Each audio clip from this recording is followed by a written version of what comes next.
വ്യത്യസ്തം. എന്താ ഞാൻ ആ കിതാബിനെ എങ്ങനെ വിശദീകരിക്കും?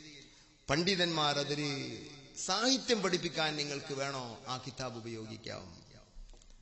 നിങ്ങൾക്ക് കവിത പഠിപ്പിക്കണോ, ആ കിതാബ് ഉപയോഗിക്കാം.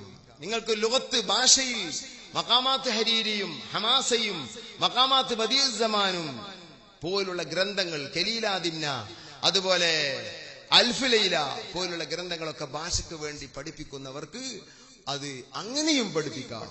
ഒരു പദത്തെ സംബന്ധിച്ച് ചോദ്യം ചെയ്യാൻ പറ്റിയത് ആ കിതാബിലില്ല. സ്വർണ്ണ മുത്തുകൾ.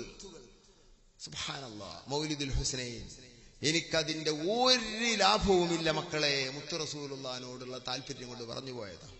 അതിന്റെ രചന നിർവഹിച്ചപ്പോഴേക്കും 5 പ്രാവശ്യം എന്റെ കൂട്ടുകാരൻ റസൂലുള്ളാഹിനെ കണ്ടിട്ടുണ്ട്. റസൂലുള്ള കവിളിൽ ഉമ്മ വെച്ചിട്ടുണ്ട്. നമുക്കൊന്നും അങ്ങനൊന്നും കിട്ടിയില്ല. അതിന്റെ അംഗീകാരമാണത്. ഇത് തുറന്നു പറയാൻ ഞാൻ തയ്യാറായത് എന്റെ ഒരു ദൗർബല്യതായി മനസ്സിലാക്കുക. എനിക്കെങ്ങനെ കഴിയും? നിങ്ങൾ ആ മൗലിദിന്റെ ഒരു കോപ്പി വാങ്ങണം. നാടന്മാര് വാങ്ങിയിട്ട് അതിന്റെ ഒരു ഹിസ്ബ് ഓതണം ഒരു ദിവസം, അല്ലെങ്കിൽ ഒരു പേജ് ഓതണം. അള്ളാഹുവിന്റെ റസൂലിന്റെ സ്വലാത്തിന്റെ ഒരു ഇനമാണ് റസൂലുള്ളാഹിന്റെ മൗലിദ് എന്ന് അബുൽ ആലിയ തങ്ങളുടെ ബുഖാരിയിലെ വിശദീകരണത്തിൽ മനസ്സിലാക്കാം. അല്ലാഹു തആല മുത്തുനബിയുടെ മദ്ഹ് പറയുന്നു എന്നാണ്. യുസല്ലൂന എന്നതിന് അബുൽ ആലിയ തങ്ങൾ തഫ്സീർ കൊടുത്ത് സ്വഹീഹ് ബുഖാരിയിൽ. മദ്ഹ് സ്വലാത്തിന്റെ ഒരു ഇനമാണ്. വല്ലാത്തൊരു മൗലിദാണ്. വളരെ ചുരുങ്ങിയ കോപ്പികളെ അദ്ദേഹം അടിച്ചിട്ടുള്ളൂ. അദ്ദേഹം സാമ്പത്തികമായിട്ടുള്ള ആളൊന്നുമല്ല, മർക്കസിൽ ഒരു മുദരിസും കൂടെയാണ്. ഒരു കോപ്പി നിർബന്ധമായും വാങ്ങാം. നിങ്ങളത് വായിക്കണില്ല എന്നൊക്കെ, അത് വാങ്ങിയിട്ട് നെഞ്ചിലൊട്ടിപ്പിടിപ്പിക്കും.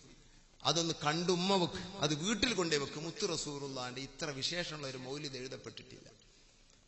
100 കണക്കിന് പണ്ഡിതന്മാരുടെ അരികിൽ ഗഡങ്ങറാകുന്ന പൊട്ടിപ്പോകുന്ന ക്വസ്റ്റ്യനുകൾക്ക് വളരെ നല്ല മറുപടികൾ അദ്ദേഹം അതിൽ മൗലിദിന്റെ ഇടയിലൂടെ കൊണ്ടുവന്നിട്ടുണ്ട്. 100 കണക്കിന് ക്വസ്റ്റ്യനുകൾ. നോക്കിയവർക്ക് അങ്ങനല്ല പറയാൻ കഴിയില്ല.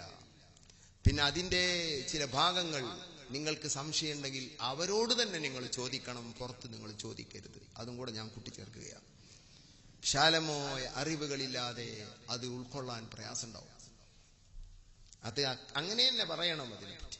അതിന് അവർ ബഹുമാനപ്പെട്ടവർ മത്രദുൽ ഹുസ്നൈൻ ബിശർഹി മൗലിദിൽ ഹുസ്നൈൻ എന്ന ബൃഹത്തായ ഒരു വിശദീകരണവും എഴുതിയിട്ടുണ്ട്. എന്റെ കയ്യിലുണ്ട് ആ വിശദീകരണം. അത് വെളിച്ചം കണ്ടിട്ടില്ല. ഇതന്നെ വെളിച്ചം കാണാൻ അദ്ദേഹം വളരെ കഷ്ടപ്പെട്ടിട്ടുണ്ട്. മത്രദുൽ, അത് മൗലവിമാർക്ക് ആ കിതാബും കൂടി കിട്ടിയാണ്ടല്ലോ ചാക്കരക്കൊന്നും പഞ്ചാർക്കനുമ്പ് മുളച്ചമായിരിക്കും.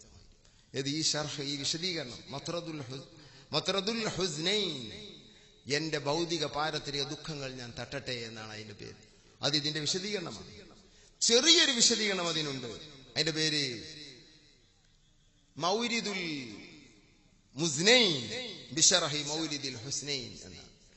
ഈ മൗലിദുൽ ഹുസ്നൈനിക്ക് ഒരു സംക്ഷിപ്തമായി ഒരു ചെറിയ മൗലിദ് പറയുന്നു. അതിന്റെ പേര് അംലദുൽ ഹുസ്നൈൻ ബിഖ്തിസാരി മൗലിദിൽ ഹുസ്നൈൻ. ഇങ്ങനെ 4 രചനകൾ അതിനോട് ബന്ധപ്പെട്ട് തന്നെ കൂട്ടുകാരനുണ്ട്. അള്ളാഹു അദ്ദേഹത്തിന് ആഫിയത്തും ദീർഘായുസ്സും നൽകട്ടെ. അങ്ങനത്തെവർക്ക് അള്ളാഹു